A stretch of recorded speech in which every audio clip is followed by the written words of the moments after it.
à l'époque punico-carthaginoise et pendant les guerres puniques, donc c'était ce qu'on appelait à l'époque, ce qu'on appelle même aujourd'hui le type d'arsenal, c'est-à-dire c'est stratégique, hein, c'est ça. Et à partir de l'époque romaine et surtout byzantine, c'est plus le cas. Alors qu'il y avait toujours des cales sèches de halage qui étaient là. Voilà. D'abord, je salue celui ou celle qui a posé cette question. Je tire mon chapeau. Et justement, c'est en rapport avec le contexte. Pendant la période punique, on va dire tardive, au moment où on a réaménagé ce port-là qui est creusé à main d'homme, et quand on a édifié également le port marchand, disons, dans ce contexte-là, qui est un contexte de guerre, les Carthaginois n'ont pas ce port marchand que les cacher. Donc, pour reconstruire leur arsenal. À l'époque romaine, on va dire justement à l'époque romaine, et au moment où on a réoccupé le site de Carthage, au moment avec le projet d'Auguste et de Tibère, qui était à l'origine le projet de Jules César, exécuté pendant la première moitié du 1er siècle, et par la suite, donc Rome dominait à cette époque-là, et par la suite, Rome, qui était la puissance méditerranéenne, elle avait la main sur pratiquement tout le monde antique. Et là, le monde antique, je parle de la Méditerranée, hein, exactement. Donc, Rome n'avait plus besoin, en ce moment-là, d'avoir un port militaire ici. Et plutôt le contraire, Carthage, qui est restée tout de même la capitale de l'Afrique, une métropole méditerranéenne dont les échanges avec l'Orient ou avec le continent européen étaient très importants, avait besoin plutôt d'agrandir le port marchand et pourquoi pas de réoccuper ce port militaire et qui devient par la suite un port marchand également. À l'époque byzantine, c'était plutôt on va dire vers la période tardontique. Le site a été abandonné et justement c'était une période de transition. Et en ce moment-là, à la fin de la période byzantine, toute cette zone-là a été réoccupée avec des témoignages archéologiques, et notamment au niveau de la lagune rectangulaire, on a trouvé des traces d'ateliers de céramique.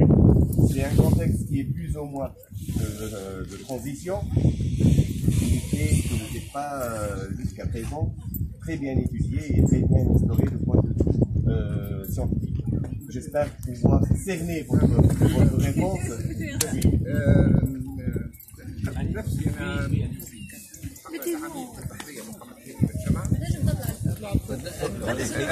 لا ما يصيرش نقعد هنا ما شوتيوش لكم متأكد.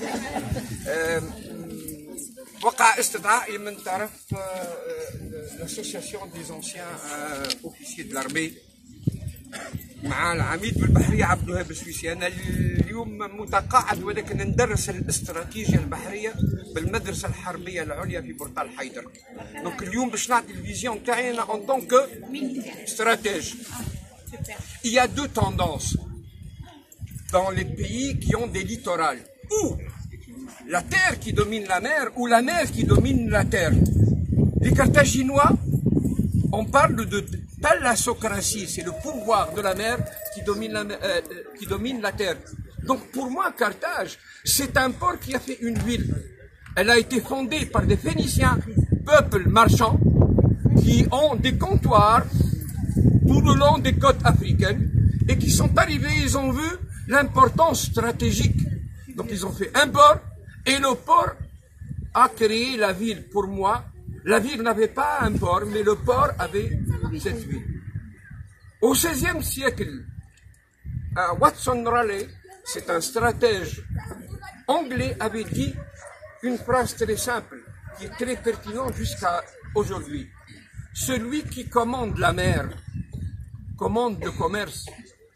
Celui qui commande le commerce commande la richesse. Et celui qui commande la richesse commande le monde lui-même. الفكره هذه على هذاك الرومان قال لهم الت ستوب لا دومينانس دو لا مير لو كوميرس والبواخر الحربيه هذه كلها تخليكم vous allez commander le monde.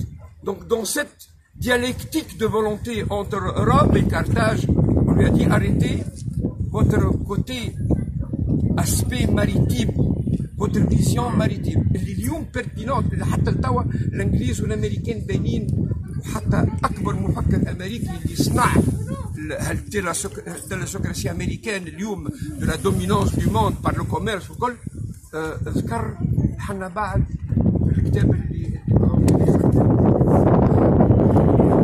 اليوم نقول شنو Carthage qui était un empire qui a su asseoir sa puissance sur la dominance de la mer. الأفكار هذه تبني على ثلاثة حاجات. Une flotte de commerce, une flotte de guerre et des comptoirs et des ports. Donc اليوم اللي قاعدين نراو فيه c'est vraiment la vision maritime de Carthage, à savoir une flotte de commerce qui a